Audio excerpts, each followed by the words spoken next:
ज्यांना अशक्तपणा आहे, रक्ताची कमी आहे, अशांना गूळ शेंगदाणे खा असे बरेचसे लोक सल्ला देतात.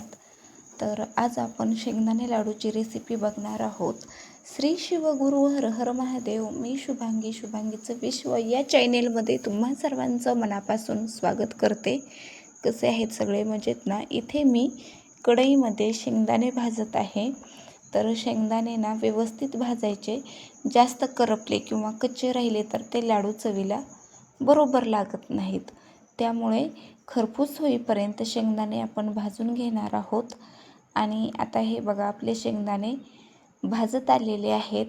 शेंगदाणे भाजून झाल्यानंतर आपण आता याच्यामध्ये टाकण्यासाठी इकडे गूळ खिसत आहोत. गूळ खिसायचा याच्यासाठी की जे शेंगदाण्याचे लाडू आहेत ना, ते म्हणजे चविष्ट तर लागतातच गुळामुळे. गोडवा, साखर नाही टाकायची. साखर टाकल्यानंतर लाडू हे करकर लागतात. गुळच टाकायचा.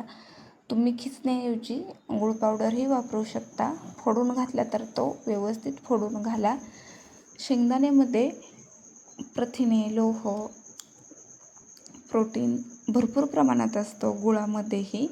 पण हे योग्य प्रमाणात खायचं. एक लाडू खाल्ला ना तर खरंच अशक्तपणा दूर होईल. रोजच्या रोज प्रमाणातच खावा.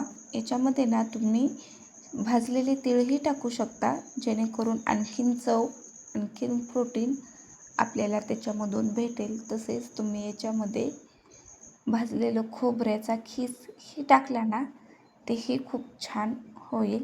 आणि याच्यामध्ये तसेच तुम्ही शेंगदाण्यामध्ये, गुळामध्ये विलायची, प्रथिने, प्रोटीन, सुंठ, विटॅमिन, जीवनसत्व सर्व काही भरपूर प्रमाणात असतं. त्यामुळे छान लागते लाडू खाल्ले ना हे म्हणजे फायदा लाडू तयार पण योग्य प्रमाणात खावा. याच्यामध्ये जर तूप घातलं ना, याच्यामध्ये लाडू वळतात. पण बारीक गूळ खिसल्यामुळे आपल्याला जायफळ हेही टाकलं ना तर लाडू खूपच छान चवीला होतात. बघा, आणि लाडू वळताना जर तुम्ही तूप टाकलं ना तर लाडू टेस्ट पण वाढते.